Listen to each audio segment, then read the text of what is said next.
Okay, sorry for being a little late. I am here. I can make you guys wait a little bit, just get you a little excited, let some people get into the room. Sorry about that. I was finishing my cup of Joe. Um, I'm excited today because I'm doing this live stream for Nine Perfect Strangers where I can hear your guys' thoughts and react to what you guys have to say because I talk so much and it's nice to hear other people's opinions. And I am also excited because we'll be talking about Midnight Mass as well, which will be at 2 p.m. Eastern today.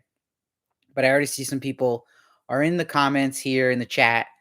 Hello, Giel Herme. I hope I'm saying your name right. Steve is MIA, says Disco Ball Glitter. They were right, but now I'm here. I'm in action. I'm not missing anymore.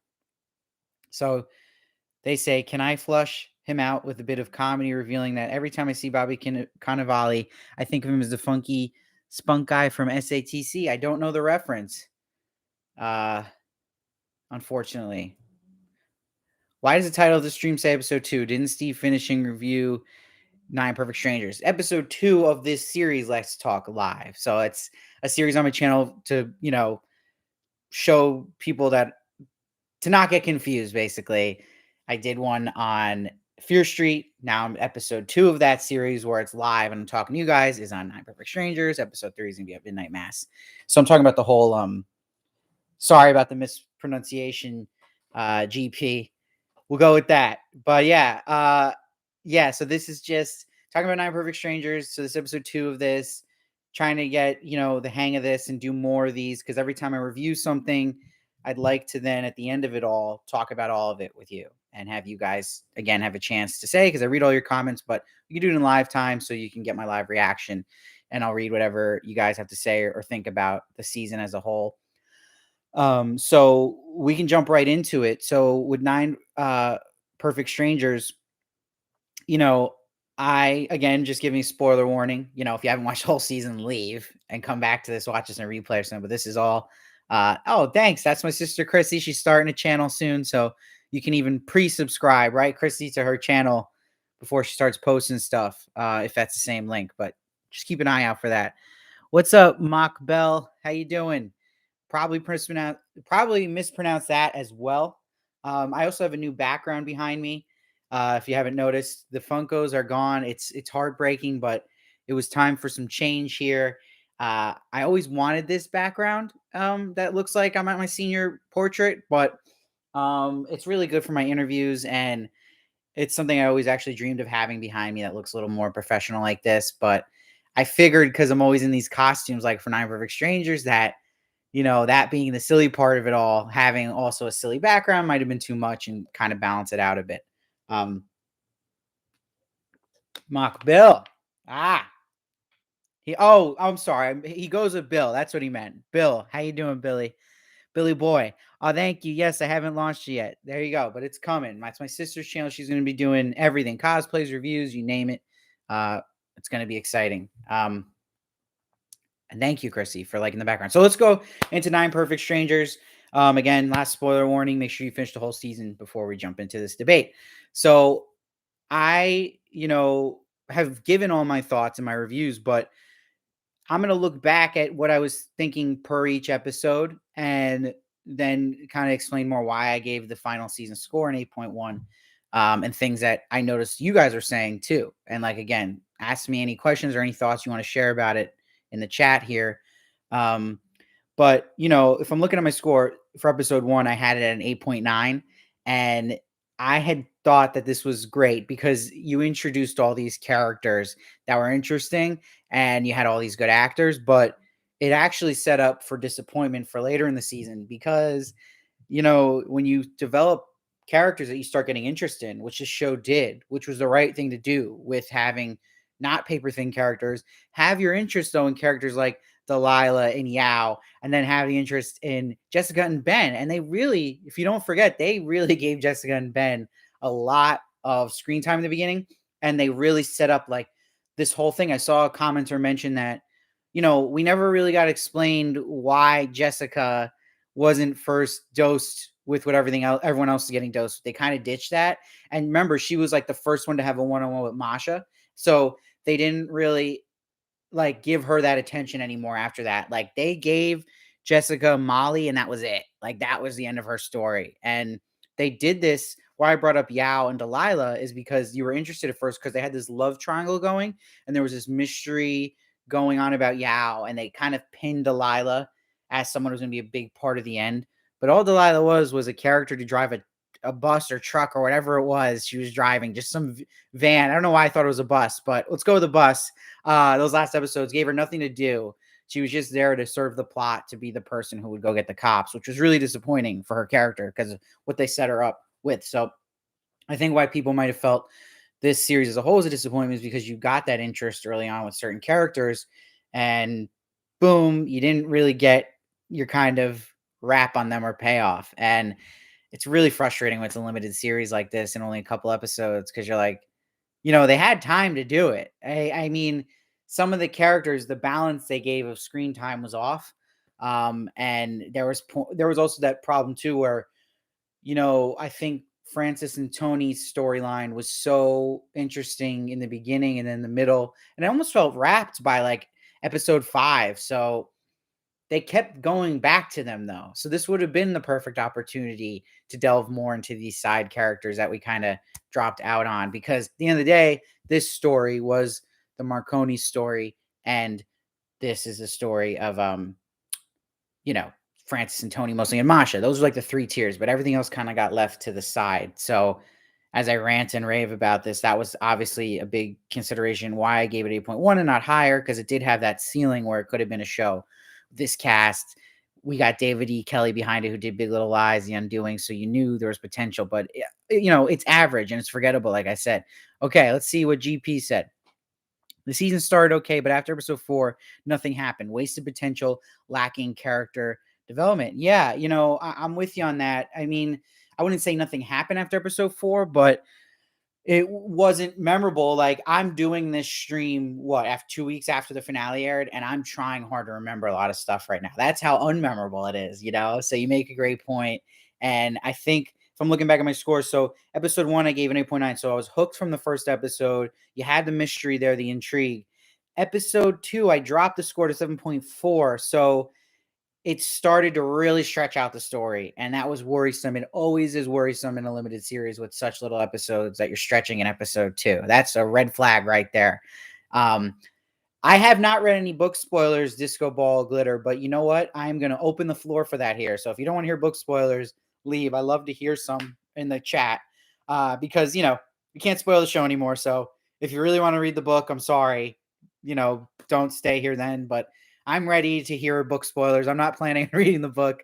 I was only saying don't give book spoilers during the regular reviews because I don't want to ruin the show for anyone. But we all know the ending of the show here. So, yeah. Disco Ball, if you have any spoilers, I don't know if you've read them, but I'd love to hear maybe some differences you guys want to point out in the chat, like main differences from the book to the show. That'd be kind of cool. I'd love to react to that. Okay, Stress Free K. Thank you for being a member. I love there's the handmade picture badge. You guys become a member, you get one of those. Thank you. I appreciate you, Stress Free K. Yeah, I think it had too many characters. Jessica and Ben really were pointless. True. I don't mind Yao and Delilah because their journey in life is just beginning. No need to wrap it up. I still disagree with that though. Yeah, their journey in life is just beginning. But our journey watching the show is that we got interested in Delilah and Yao. At least I did, and I didn't get any more story. Now, if you're saying maybe like opening up for a season 2 storyline, sure. I don't know how this story would open up for season 2, but knowing networks and knowing how they work, we know that this is the most watched premiere Hulu's ever had for 9 Perfect Strangers. So they're going to take in consideration of that. So they might say, hey, let's make a season 2, even though there really isn't much to add here, but they could do it. So yeah, maybe looking back, you might not be as mad about it, like you're saying, because then maybe they'll go into leave some stories open for them to learn more about them. And, Jessica Ben now kind of running the resort. So we'll see. I really don't want a season 2 though. I think that would just be awful because the main interesting character, Masha, her story's it's over. It's done, but, I think that those first 3 episodes having to be the ones that were dropped first, got to get people hooked. I had given episode 3 a 7, so it wasn't that hooking. It was really episode 1 I thought was where I thought the show would keep going, but it doesn't. You quickly learn that there's a lot of fluff here, and I think that the whole story, like you're saying, stress free with the many characters. This was always going to be a task of a show like this. The show's literally called Nine Perfect Strangers, so you have so many mouths to feed, and it almost makes me wonder about the book because then I'm like, maybe this story could have been Five Perfect Strangers, like because that's what the show really is. It's not Nine Perfect Strangers. We don't know much, and that's interesting too. I forgot to mention, obviously, what I was praising during my reviews is that the best part of the show to me was Regina Hall's performance as Carmel. If anyone's wondering why how many times I slipped up and called her Carmel in my reviews, is because I grew up in the hamlet of this town called Carmel. So it's just things that are in the back of my head that don't leave. So forgive my error there. That's just subconscious behavior acting out. But Carmel, I even thought, like I had said in my review, that I wish her and Masha had one more moment before this show ended because they were getting the meat of the story at the end of the day, at the end. And I feel like they needed one more scene to wrap that conflict up. And there was some really bizarre things that happened in some of Carmel's storyline. And what I mean by that is like recently what's sticking out in my head is when Francis kind of just basically is cold to her and says she's not healing. They never really got back to that with Francis and her, and it's something very strange. Still felt odd at that moment for Francis to say that to Carmel. And I think it also contributes to it this show that I don't think it was planned well, like what they would do each episode and what scene to go from next scene, how to smoothly transition in and out. I'd said that the show could desperately use more match cuts to get from scene to scene to feel like it's all in sync. I think it's a perfect story for that because we're in kind of the same location. They didn't really do that. And I had also said a problem that was a challenge. And now this was the show that really highlighted for me is that now when I see something's coming to Hulu, I'm a little upset because it's like, you know, that means that they're always going to cut it for the commercial subscribers. And you might say, like, people were confused by that because they're like, I have Hulu, but it doesn't have commercials. Like, I do too. I have the commercial free one, but it doesn't matter because they're cutting the episode for the people who have the commercial plan. And then that means we get these bizarre, outs where it just cuts to black and it's like you're watching it on network TV. So it's really annoying about Hulu, and I hope Hulu can do what HBO Max and Netflix does somehow where why don't they just stick to subscriber payments and not force in commercials even in a commercial plan because these commercial plans always ruin the quality of the show because they have to then edit it for commercials. So that's why you can get frustrated with network TV a lot, but it's like annoying because Hulu's supposed to be, one of the more hip ahead of the curve platforms, and to have it that a show like Nine Perfect Strangers, which should be flowing without interruption, is interrupted constantly, really hurt the show for me. And I think it actually, whether you realize it or not, turned a lot of people off, like without them realizing. So let's see. I wrote for episode 4. I actually gave this one a 9 of Nine Perfect Strangers, and you know, I think this one came back up to the quality that was kind of in episode 1. Um, where things started amping up with the psychedelics and the story was moving at a better clip, and kind of feeding everybody just a little bit just to give us enough and feel satisfied. Um, and there was some good humor with Jessica here. And, there was moments like with Zoe and Lars I thought really worked when they were in like this sauna talking about what they've been through. And I liked, again, this fencing scene that happened. But, uh, you know, there was moments also that were, like I said, were brilliant with Bobby Cannavale as Tony here. I mean, this is where him and Melissa McCarthy really shine together on screen. And wasn't that impressed with Melissa McCarthy in the show, believe it or not, but I did think her scenes with Bobby Cannavale were great. I think they just had perfect on-screen chemistry. And I mean that they brought the best out of each other. So I did think her best scenes were with him. When her scenes were just her by herself, I think she kind of dropped the ball, but that's me. Let me just see. I think a season 2 with a whole new crop of A-list actors would be cool. Sort of like a reboot of Fantasy Island, says Stress Free K. I actually like that. That would be way better. That's something you could do is like, then just reboot it. Like, don't continue this story though. But yeah, I think that'd be kind of cool. It's interesting because this is based off the book by Leanne Moriarty, and she wrote Big Little Lies. It's also interesting, like, how quickly we adapt books that came out pretty recently, like in the case Nine Perfect Strangers. But how many books are out, and then like networks just rush to like, let's make it.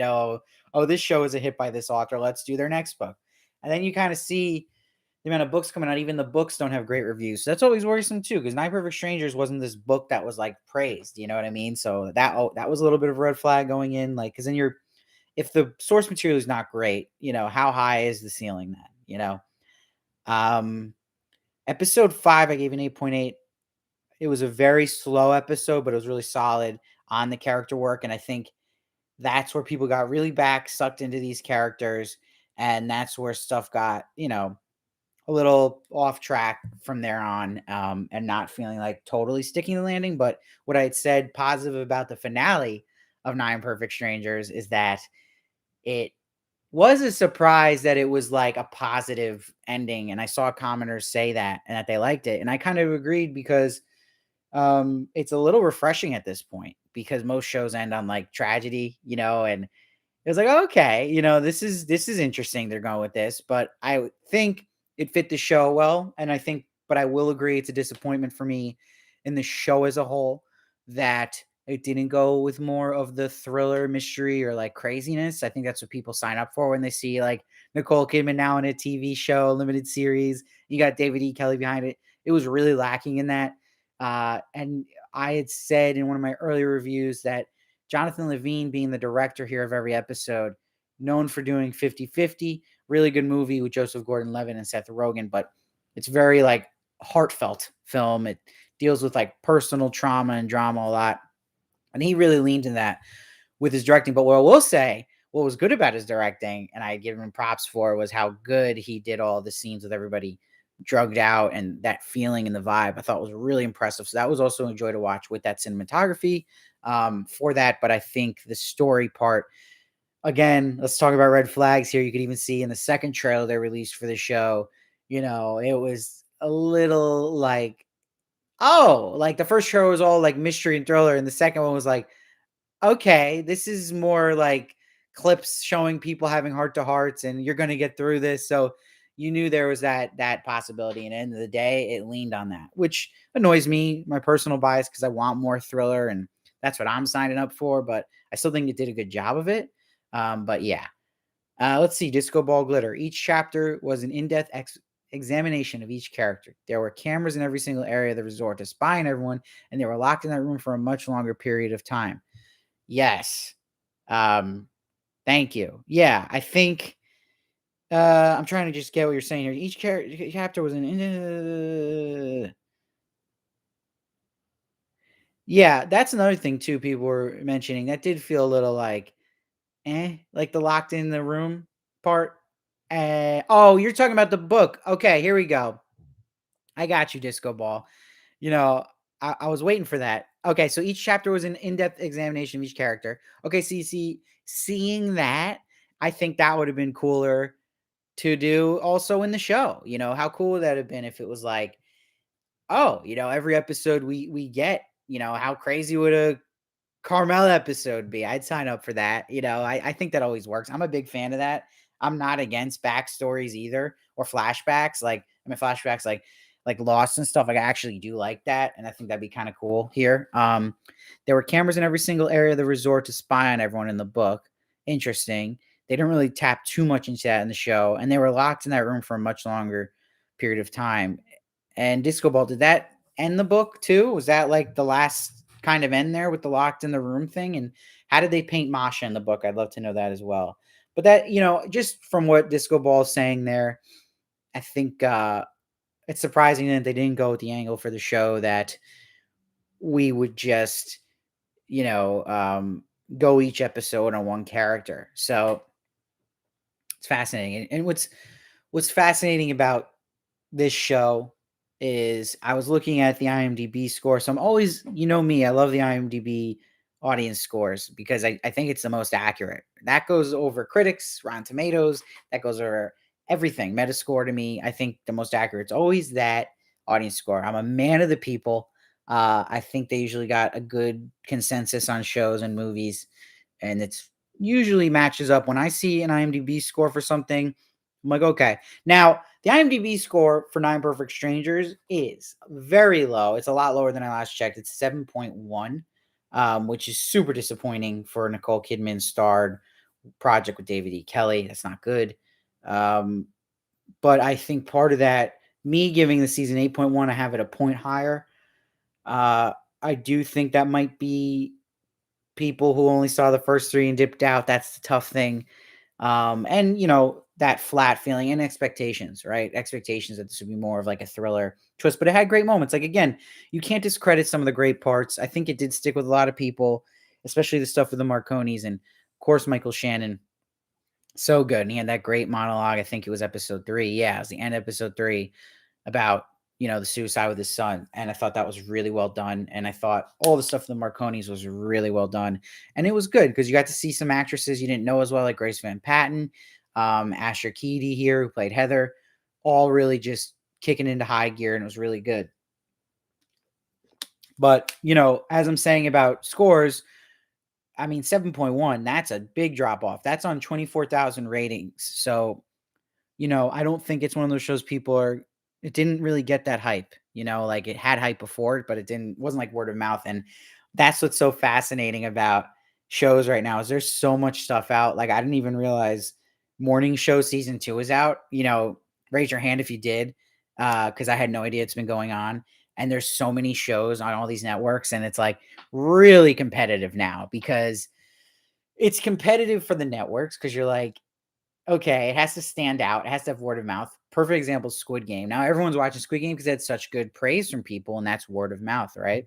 But if you don't get that, if you are not on some kind of like connection to a licensed show or like, like Marvel, DC, some kind of franchise, or you don't have word of mouth that it's really good, you really suffer here. As a show, it's tough. And that translates to when I do reviews for shows. Like, I can never project how well my reviews are going to do in view wise and like how many people are watching a show.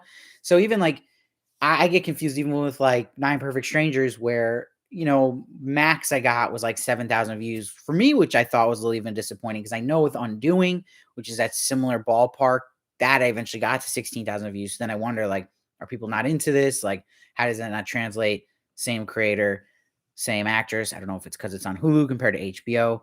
Who really knows all this stuff? It's crazy metrics, and I'm sure these networks are keeping track of all of it. But I don't think this show will have a word of mouth effect because I think if you ask someone about it, most people I've talked to about this show, like myself, is like, it's good, but again, it's not gonna be something people push, and I don't think people run to go watch something that people say is just good. Stress Free K, IMDb feels pretty cynical to me. They seem too snobbish because some movies are more escapist than high drama. So when you say IMDb, do you mean the critics, the Metascore on there, or the actual user score? Because that's the one thing you got to be careful with too with IMDb user scores is you have the review bombers and these people that you see them on everything. Like, perfect examples like the James Bond movie that I reviewed that came out. It was like people who are hating on it. You can hate on it, not like it. I believe it. But when you're giving something like that a 1, because you're like, oh, it's woke crap, people say and stuff. They do it on everything. That's where you got to be careful. And same thing goes the other way too, where everyone's giving everything a 10 now. Everything's a masterpiece. It's like you see these reviews, there's like, yeah, a 10 masterpiece, but they're just telling you in the review what it's about. Like, great. Like, that's not a review. Like, I wish, and there's critics who do that even, where like their review is telling you, oh, it's a so and so type of story, and it's like, thanks. Like, thank you for pointing out the genre, but what did you think of it and why is it amazing? It's just, oh, it's amazing because it's a specific type of genre that you like. It just doesn't make sense to me. But come on, what do you guys think in the chat? Any thoughts about Nine Perfect Strangers? Any thoughts about the costumes I did? I you know, I was really proud of the costumes for Nine Perfect Strangers. Um, I decided, kind of like I do with Handmaid's Tale, where I'm going with this thing where like the lead character, I'm just wearing an outfit they wear in a specific episode. Masha was exciting because it was like a unique look. Um, but man, did I squeeze into that pink dress. I think it was episode 5. That was uncomfortable as hell. But I do it for you guys. Let me know though if you like the costumes. If you don't, it's okay. You won't hurt my feelings. Um, yeah, I think going to also comments I saw about the show, you know, I think everyone universally loved Regina Hall's performance. I did see people pretty hard on Nicole Kidman for this one. I wasn't on that boat. Um, I don't have many feelings about Nicole Kidman's acting anymore because I've watched so much of her that like it's kind of what I expect. It's like it's pretty good. I could see the overrated argument for sure. I wasn't as, criticizing of her accent here, the Russian accent she was doing. I thought it was fine. Maybe I was crazy, but I noticed a lot of people didn't like it. Um, Thanks, GP, that you love the costumes. That's awesome. Hey, we're gonna call him Billy Boy. Love the costumes. Thank you, Bill. Um, yeah. So it was like, your costumes are brilliant. Says Stress Free K. I love it so much. I feel like even when you get more into the show and wearing the costume, I think I do too. I might not even realize that. You just embrace it. Um, but yeah, about Nicole Kidman, I didn't think it was amazing, her performances, but I thought it was good. I wasn't like there was never a moment like you can always feel like for me with acting, it's like if I realize you're acting or like I realize I'm watching an actor, you're not acting well in the scene. You got to like really take me out of that I'm watching a production. And that's why I'm giving so much props to like a Bobby Cannavale here because that was constantly happening. But I didn't feel like Nicole Kidman ever. I was like, oh, this is Nicole Kidman. Like I was in. I feel like she was fully in there, which brought me in there. Um, but I didn't think there was a weak performance here, and that's the strength. You get all these stars in a room to act. You're gonna, there's gonna be good there to watch. I think a lot of people who enjoyed this show loved it for the performances and give props to even like a Luke Evans did great here as Lars. And I think you got these up and comers like Grace Van Patten, Tiffany Boone, who played Delilah. Uh, they did a great job casting, and it's just unfortunate because I always say this with everything. It always goes back to the writing. You can have Meryl Streep and Daniel Day Lewis in the same movie, and rest his soul, Philip Seymour Hoffman, and it can still suck if you do not have good writing. So that's how important writing is. Because I've seen stuff where the writing's amazing, acting's not great, but I'm still into it. You can get past it, But I think this show's just another case of that. It's like, yeah, you can hire the best writers, but the best actors, but pay more money to the writers. It's like you got to find those. They're hard to find. There's a great quote by Robert Downey Jr. He said it in a Howard Stern interview where he's like, everyone can act, some people can direct, and nobody can write. And it's so true. That's why I think writers should be getting bigger paydays because you see something that blows up like Squid Game, it's going to be there's some good writers there. Same thing with like Haunting of Hill House, all stuff that's like hits. That live over time. It's always gonna go back to writing. Breaking Bad, same thing. Obviously, they have great acting too, but you need the writing there. But yeah, I wonder what is the full like. I wonder how many people watch Nine Perfect Strangers. Did you guys watch every episode? This I want to know from you guys. And I mean, what I mean by that is like, are you putting this on in the background? Are you sitting there excited each week? Like, did you run and watch it right when it dropped? Or were you like, you know what, I can wait, or I'll just binge them all when they're all out? Like, how do you guys do it? I mean, and then when do you watch my review? Like, or do you watch, some people tell me they watch my review before the episode, even though there's spoilers. So, to each their own. But I do wonder, like, what is your guys' whole feeling about a show like this? And like, if you see Nicole Kidman coming out on something, do you still trust her? Are you still excited? Or are you just kind of like shoulder shrug, you know? But I think what hurt it too is, everyone was talking about the White Lotus, and it came out, I think, right when White Lotus ended, which got a lot of praise, and it was too similar. That's also something that really screws shows up and movies up when you come out with something that's a hit and then it's like too similar. You kind of see that problem here with Kristen Stewart is going to star as like Princess Diana, I think. and it was already praised the performance that was done of her in The Crown, so it's like too soon. Um, so I don't know what like your guys' thoughts on all those thoughts are, but I'd love to hear it. We low key need to revoke Nicole Kidman's book club subscription. That's really funny, GP. But that's funny.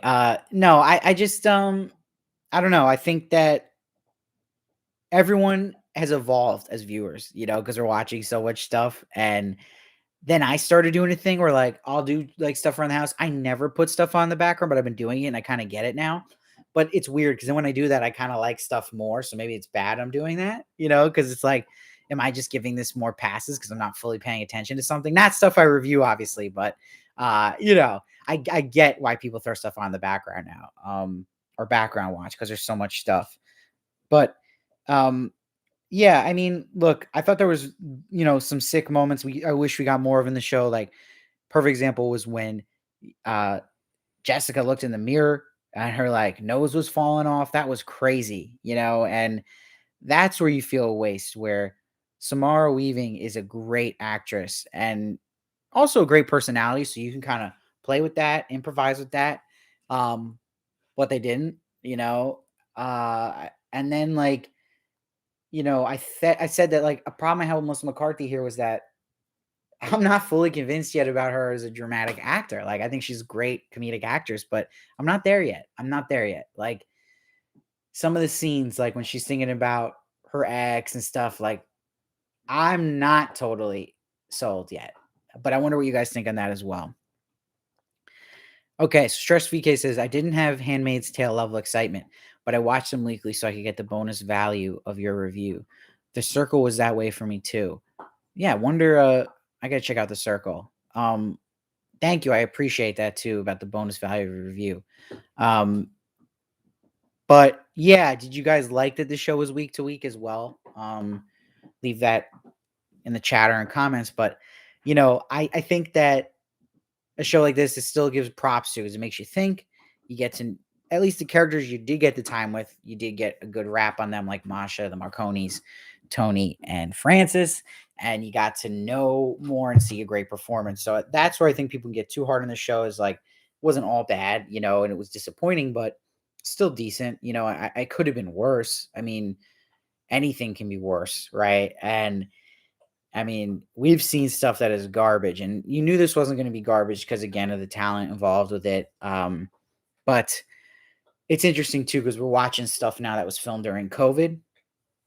I'm not crazy about them. Like, they're not directly referencing COVID, but in the show, they even like reference stuff like social distancing. Like, I'm not ready for that yet. It's because that can feel just strange. Like, I think everyone's trying to do escapism right now. So the less we're reminded about COVID, I think we need to keep that up at the moment in shows and TVs. That obviously should change and eventually, but right now I still think it's too soon, too fresh, and feels weird. It like takes you out of it.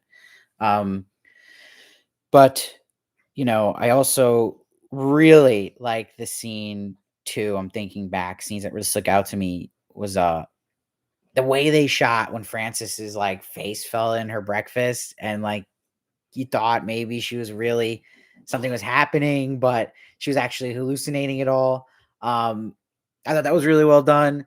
You know, they do kind of shots here that are so like close and intense, and that was so well shot, and I'm sure they filmed this show like in 2 weeks. They're in the same location. They probably have such limited time with these big names. And that's bittersweet because again, that may also feel like where some of it feels like rushed or not fully planned out because they can't let it simmer even when they're filming it and like, kind of say we should start doing this or this person is giving us this. Let's follow that. I think they kind of had to stick probably to a strict schedule too to get it done. Um, so, you know, please, anyone leave your chats, your thoughts, super tips are super appreciated. And yeah, I hope you enjoyed my reviews of Nine Perfect Strangers. I try to, do the best I can every time. I look at a show, I watch it twice. I try so hard, and it's the hardest thing to do as any reviewer is like not be biased at any point. So I try, I hope I come off that way. It's sometimes naturally going to come out, but it's like, trying to put a clean slate for everything and be fair. And um, yeah, I hope you sense that. And if you ever don't, let me know. I could take it again. Okay. Leva, Eva, tell me how to say your name because I'm saying it wrong for sure. What character in the show do you relate to the most? What character? That's a great question. What character in Nine Perfect Strangers does Steve Varley relate to the most? Oh boy. What? That's tough.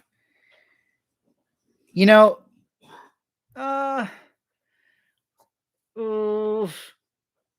Well, I want to know. I'm going to steal that question and say, anyone in the chat, who do you guys relate to the most? What character? I'd love to hear and why.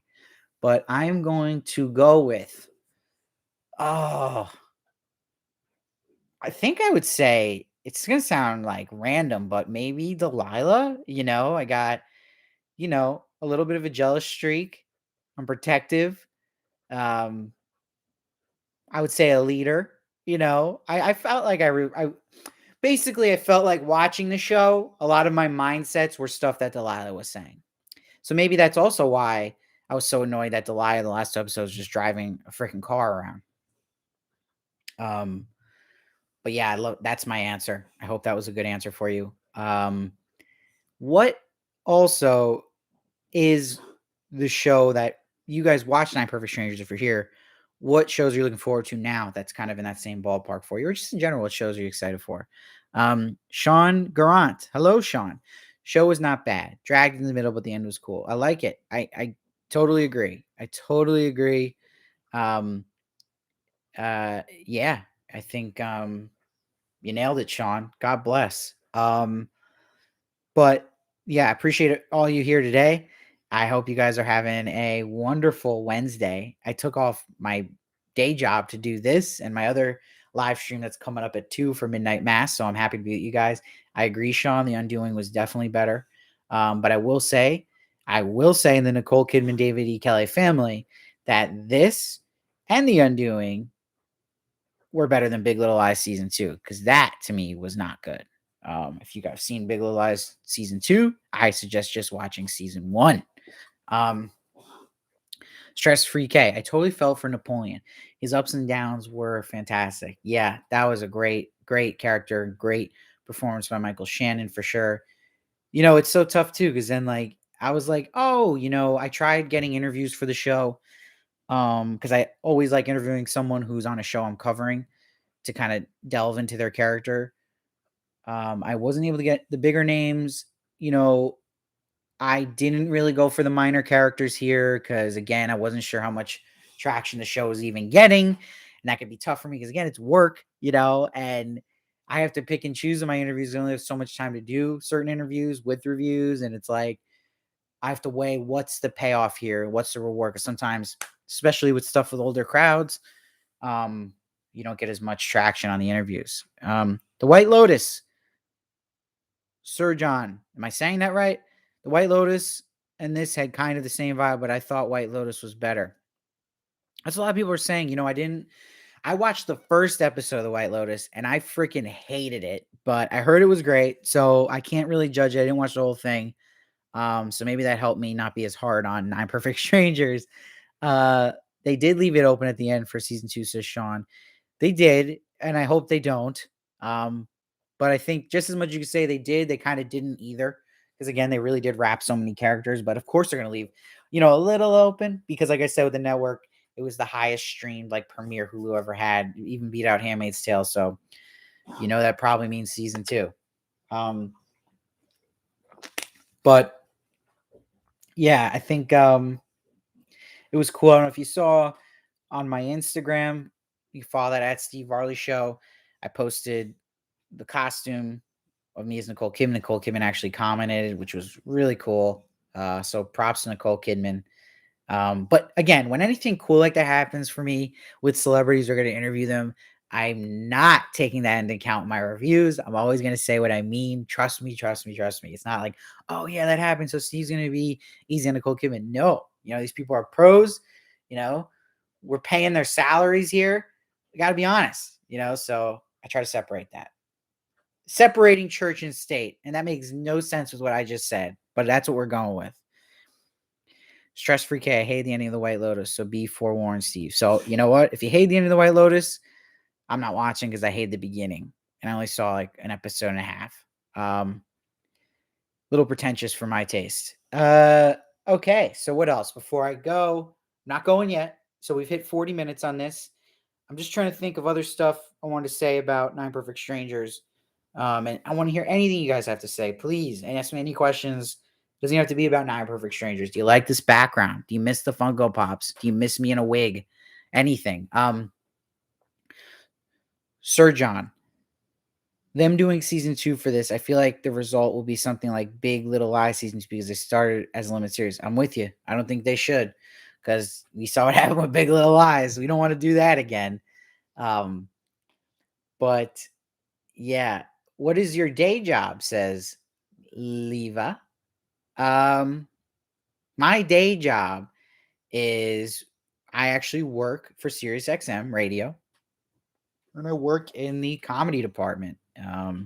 Just listening to stand-up comedy all day and rating and reviewing it for the system for SiriusXM. So any of the comedy you hear on SiriusXM channels, it's probably been screened by me. So I hope it's making you laugh. But yeah, that's what I do. It's fun, but it's stressful like any job, so I still am trying to one day, just do YouTube and stuff. I've been doing that day job for a long time. Okay, so stress-free K, Succession is going to be the next big thing. I'll tell you one thing. Thanks, GP. Succession, okay, sent out screeners to some critics. Stevie over here, speaking in third person, just got the email last night that they will not be sending me screeners for it. And you know what? Am I bitter? Yes. Am I upset about it? Yes. But I hate to say it, but it's my deciding decision. I told you guys I had 3 shows. 2 of them I was going to review. It was going to be Dexter, Succession, and The Wheel of Time. I want to review all of them, but not having help to get screeners, it's really tough to get stuff done in the way and the quality I want to get it done. So if they're not going to give me screeners for it, I'll enjoy it as a fan, but I'm going with Dexter because they sent me Dexter screeners this week over Succession, unfortunately, but it's just Dexter's going to be fun too. But yeah, what can I do? And when you're saying Succession is going to be the next thing, it is huge because even they said in one of the emails, like they're getting so many requests for it. So it's getting to that level where it's going to get a different type of treatment. It's going to be impossible to get interviews for it. It's tough. It's high demand. Sean Garant, the morning show season 2 is great. Just starting it. Sean, I think Sean's watching the feed a little delayed, or he started later. So it's kind of funny because he's kind of addressing stuff I said like 20 minutes ago. I like that though. It's cool. It's like flashing me back, but that's interesting. You're the only person I know is watching the morning show. So props to you. Stress-free K, thank you. Very cool. No way. Did they give a reason, Stress-free K? I'll tell you one thing, Stress-free K. They just said it like, and it's tough, man. It hurts a bit because I've reviewed shows that same team and done interviews with them. It's like, do you not trust me, or I don't know? Or they just said that they're like, look, as you can imagine, we're getting so many requests, but we can't provide screeners. So I was like, okay, what can I do? I can't feel like I'm owed it. You know what I mean? But it's gonna be great. Sean Garant, Succession season 3. Sir John, which streaming service has the best shows in your opinion? Personally, I think HBO is the gold standard, even though Netflix is good too. I think I will agree with you on HBO. I mean, HBO is still the standard. But it's crazy because it's HBO Max really now. They got to get more content in there. So you're seeing a lot of like stuff kind of slip through the cracks and that's not so great. So there's not really like the one streaming service where everything is great anymore. And I got to give props to Apple. I mean, Apple has pretty good shows, and Amazon Prime's coming up now. But the problem with Amazon Prime, I wouldn't even say Amazon Prime. The problem with Apple is they do not promote their stuff at all. I mean, they have a show, C, right? I'm still watching it. You can check out my interview I do with Sylvia Hoeks. She was awesome. They have a show where Jason Momoa and Dave Bautista are the stars, and they do not promote it, okay? You have two of Hollywood's biggest stars as your lead. Promote it. But something about Apple, they don't like value still their like TV service anymore as much. Like they never did, and they're not there yet. Like they just want to put their money towards other stuff, whether it's their technology, their products, but they don't prioritize it, which I think they should, but because they have a lot of good stuff. David, how you doing, man? Thoughts on The Walking Dead season 11 still sticking out to the end? Haha. Are you still going, David? I'm behind. I'm still sticking it out. They're real. Speaking of great press teams, AMC is awesome. If you ever want to get into this ball game, start with AMC. They're the best people. But yeah, they keep hooking me up with interviews for The Walking Dead. It's one of those shows I'll watch it, because I've been watching it for so long. I got to catch up though, David. I've only seen the first two, but I did like the first two of season 11. How are you liking it? And have you seen it all so far? Okay, we got people talking about Ozark. It's crazy. I stopped watching Ozark in the middle of season 2. I got to get into that. I know I'm going on a rant and not about Nine Perfect Strangers, but people got questions. We're talking TV, movies, so join in, have fun. Because I think I've said everything I can say about Nine Perfect Strangers. But again, any thoughts you have about Nine Perfect Strangers, I'll answer here. Yeah, any questions, shoot them at me. I'm here. I'm hanging. We're hanging on this Wednesday. It's a beautiful Wednesday. I'm in New York. It's not actually beautiful here. It's cloudy, but it's weird. Even in New York, it's like still warm out. And it is October 6th, which is crazy. And we're in retrograde, Mercury retrograde. So what can you do? New Dave Chappelle. I'm going to watch it, Sean. I'm not there yet.